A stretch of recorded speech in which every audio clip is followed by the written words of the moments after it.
Seem like fighting has resumed, man, all over again. So a lot of people are hoping that the fighting will stop, that there will be peace, not just in the Middle East, but peace in America. And things are getting worse and worse. What's happening is that the media is hiding from the majority of the world what's really happening, because Esau being the so-called white race, but the power structure of the white race, they're in fear of losing their power. So through deception, lies, trickery, juvenile entertainment to keep you distracted from real weighty issues, they're putting all these things in progress to slow down or try to slow down the Most High's prophecies. But, it's just not going to happen. So we see right now, the war continues, man. Everyone was hoping that the ceasefire was going to try to bring people to negotiate or, turn to a means of peace or moving on back to, the old schedule of ripping off, robbing, and stealing, and rape. Sorry, I said the R word. And grape.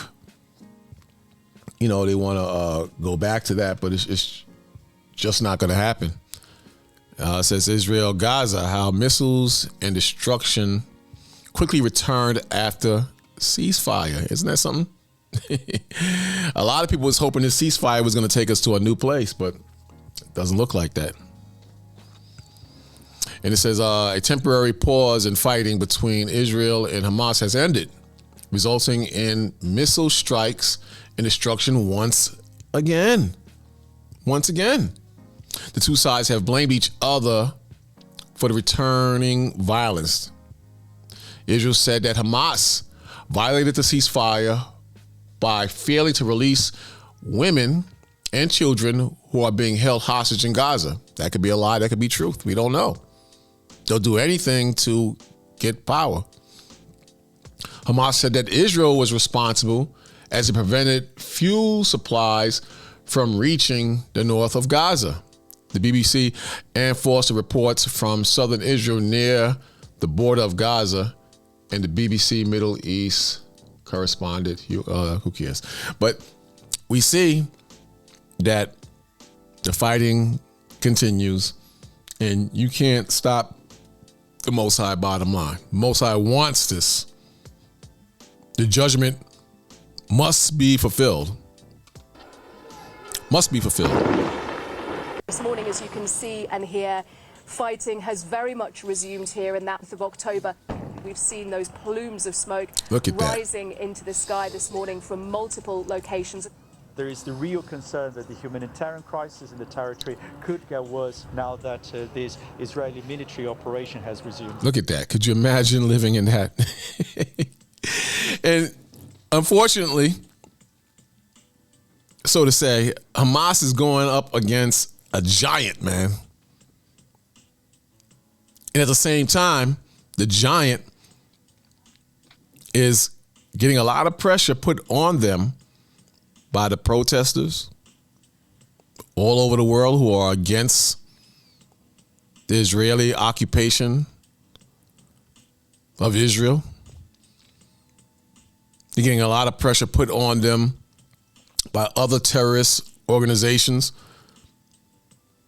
Will this be the end of a long time militant, oppressive system that has the foot on not just the Palestinians on Gaza, but people all over the world? Will this be the end of them? We'll just have to wait and see. But overall, brothers and sisters, this is not our war. This is something that should be applauded, on our side, because it has nothing to do with us. Nothing to do with us, and we have to always keep in mind or bear in mind. We have to always bear in mind, bring my face back, Psalms 83.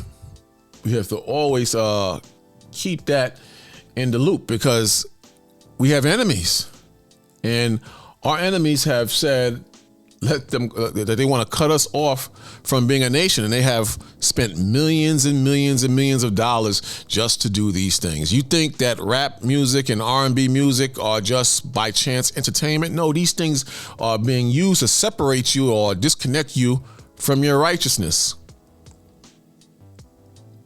Sports and entertainment and drugs and poor education and the worst foods are being used to separate us from understanding the Most High, walking in the spirit of the Most High, and loving the Most High and each other in a righteous spirit.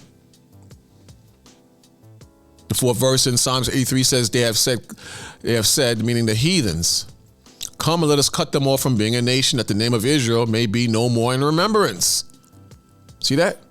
And today you're no longer in the remembrance of the world as the greatest people who ever were created to be in this world.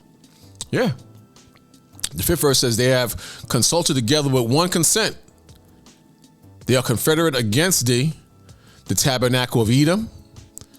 Then right behind Edom, we know that Edom that pertains or relates to the white race biblically.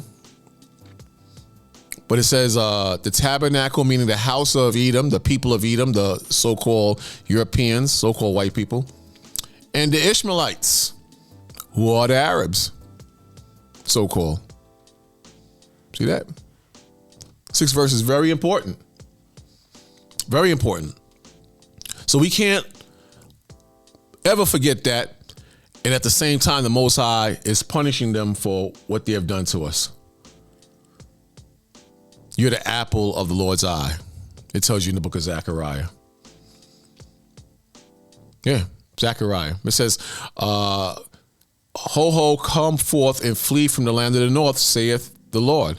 For I have spread you abroad as the winds of the heavens, saith the Most High. That's the curse. We were scattered abroad, kicked out of our homeland, and now you have two heathen groups.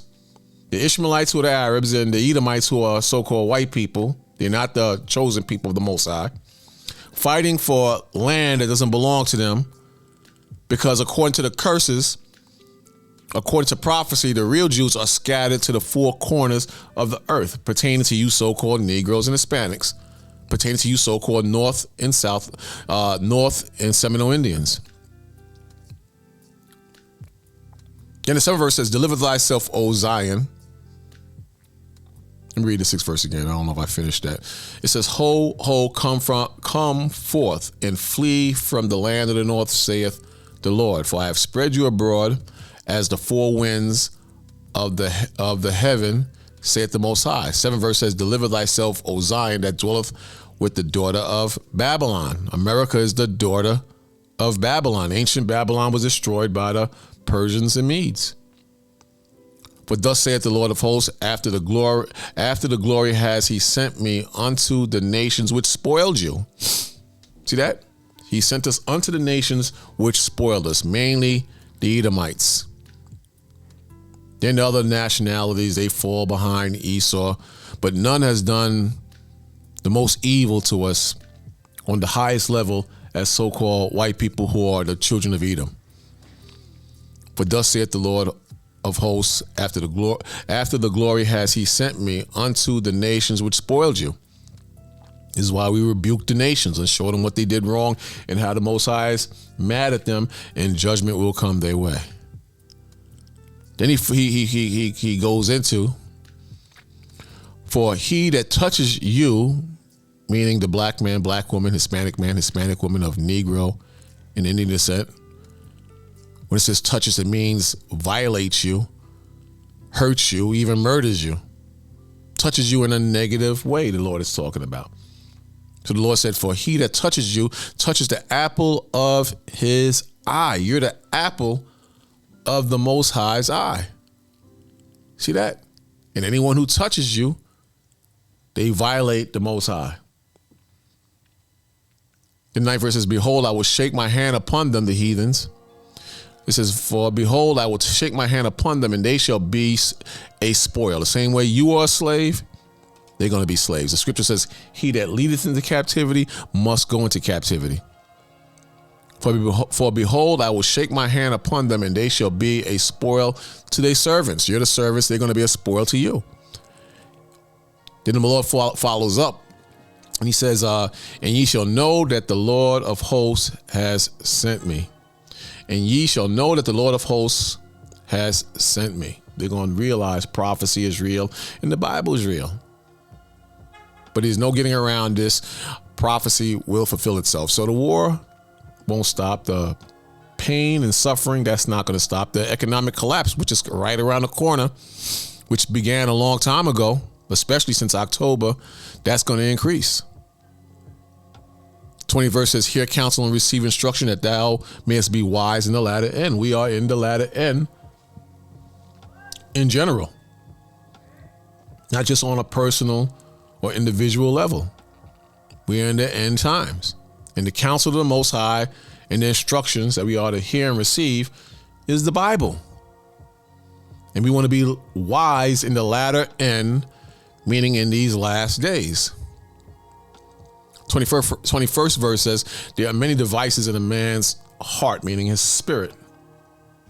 So man naturally wants to do things outside of the Most High, contrary to the Most High, based on feelings, emotions, greed, lust, anger, fear.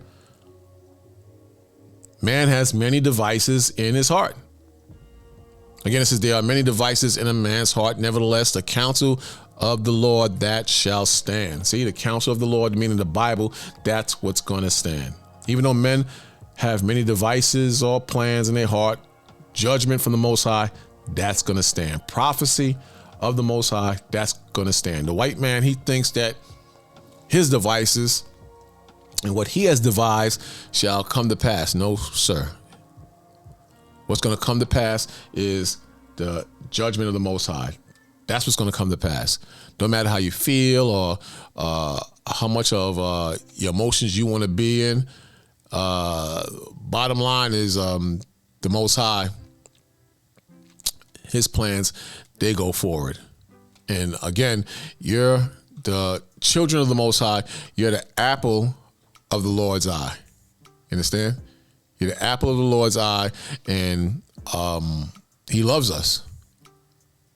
He loves us, bottom line, and he would never abandon us. And we should always keep that in mind, big time. Check it out. The Most High says in Deuteronomy, the book of Deuteronomy, the 3rd chapter, 10th verse, it says, let me make sure that's this chapter. Yeah, 32nd chapter, I'm sorry. 32nd chapter, and the 10th verse, it says, he found them in a desert land and in a waste howling wilderness. He led them about, meaning the children of Israel. You understand? Let me go back up here. Let's go up here to the 8th verse. It's a good verse. It says, when the Most High divided to the nations their inheritance, when he separated the sons of Adam. See, we all come from Adam, but the Most High separated the sons of Adam and created one glorious nation out of the sons of Adam, the children of Israel. So all nations were created by the Most High. All nations were given their lands and languages by the Most High. And in the end, all nations, they're going to bow a knee to the Most High, and they're going to acknowledge the Son of the Most High as the King of all people, and the children of Israel as the chosen people of the Most High. Right now, that's not being recognized in the earth today. But I'm just trying to show you that you had many people who came out of Adam, but the Most High, he chose the children of Israel. And he gave you laws and commandments, and because you broke the laws and commandments, you had to be punished. Again, it says, when the Most High divided to the nations their inheritance, meaning their lands, when he separated the sons of Adam, he set the bounds or the boundaries of the people according to the number of the children of Israel. So everything was decided and set in its proper positions, land-wise, where people would live according to the number of the children of Israel. Then the 9th verse says, for the Lord's portion is his people, the children of Israel. Jacob is the lot of his inheritance. Who's Jacob? You so-called Negroes and Hispanics. Then the 10th verse says, he found him in a desert land, and in a waste howling wilderness. He led them about. He instructed him and kept him as the apple of his eye. See that? So that reflects to you so-called Negroes and Hispanics. You're the apple of the Most High's eye. Jacob was the apple of the Lord's eye. Isaac was the apple of the Lord's eye. And the Most High, he protects the apple of his eye. The ones who went against the Most High or chose to be disrespectful or had hatred, the Most High is now punishing them. You know what it said in Ezekiel? Since they didn't hate blood, now blood is pursuing them. Mainly the Edomites. Mainly the Edomites. Edomites being so-called white people. I have to keep saying that, for the newer people. But blood is pursuing them, and it's not going anywhere. Check it out right here. Most High says, he's very clear. He says, moreover, the word of the Lord came unto me, saying, so the man set thy face against Mount Seir and prophesy against it. Mount Seir is Israel. Mount Seir pertains to the Edomites, so-called white people. And say unto it, thus saith the Lord, behold, Mount Seir, I am against thee, and I will stretch out my hand against thee, and I will make thee most desolate. I will lie thy cities waste, and thou shalt become desolate, and thou shalt know that I am the Lord. Because thou hast had a perpetual hatred, and hast shed the blood of the children of Israel by the force of the sword. Remember, the Lord is the apple. Israel's the apple of the Lord's eye. It says, because thou hast had a perpetual hatred, and hast shed the blood of the children of Israel by the force of the sword in the time of their calamity, in the time that their iniquity had an end. Therefore, as I live, saith the Lord, I will prepare thee, the Edomites, so-called Europeans. Therefore, as I live, saith the Lord, I will prepare thee unto blood, and blood shall pursue thee, meaning chase you. Wherever you go, the blood is going to follow you. The wars are not going to come to an end. The death and violence is not going to come to an end. Again, one more time. Therefore, as I live, saith the Lord, I will prepare thee unto blood, and blood shall pursue thee. Since thou hast not hated blood, meaning since they have not hated violence and have changed their position in wickedness, the Lord says, since thou hast not hated blood, even blood shall pursue thee. That's what the Most High is showing you. Blood is going to pursue them. So there's no escaping this. There's no escaping this. This is going to continue. Bottom line. And the reason I went through those scriptures is to show you, man, that's not your fight. This is not your fight. This has nothing to do with us as a people. Just fall back and let the Most High do his thing. Fall back, watch as well as pray. Fall back and watch prophecy fulfill itself.